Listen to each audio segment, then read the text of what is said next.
Hello friends, welcome to my channel Vaishali homes કિચનમાં આપનું સ્વાગત છે। તો આજે આપણે બનાવીશું મલાઈદાર ગુલાબ શરબતવાળી લસ્સી। તો ચાલો શરૂ કરીએ। તો આપણે એક વાટકી દહીં લઈ લઈશું। અહીંયા 2 ચમચી જેટલું મેં ગુલાબ શરબત લીધો છે। અહીંયા આપણે ઘરની કાઢેલી મલાઈ લીધી છે અને આપણે અહીંયા ક્રીમ પણ લઈ લઈશું।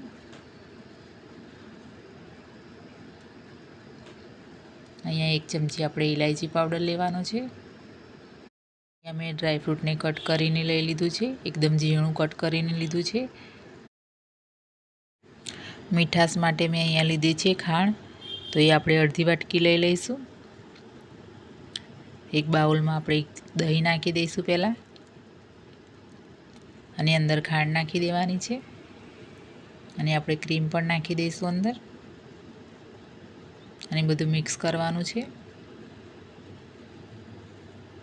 એક સરખું મિક્સ થઈ જાય એટલે આપણે એની અંદર મલાઈ નાખી દઈશું।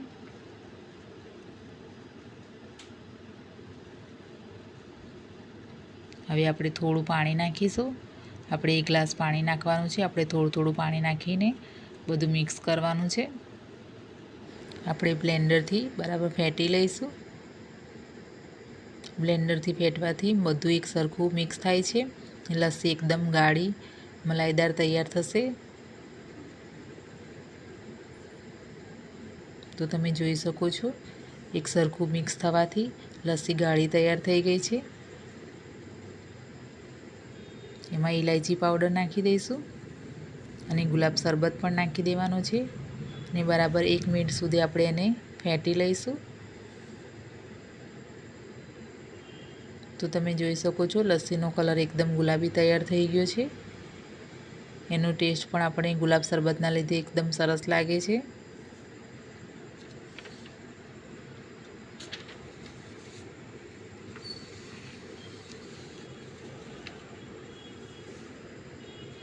તો તમે જોઈ શકો છો, ગુલાબ શરબત લસ્સી તૈયાર છે। તો આપણે એના અંદર બરફના ટુકડા નાખી દઈશું।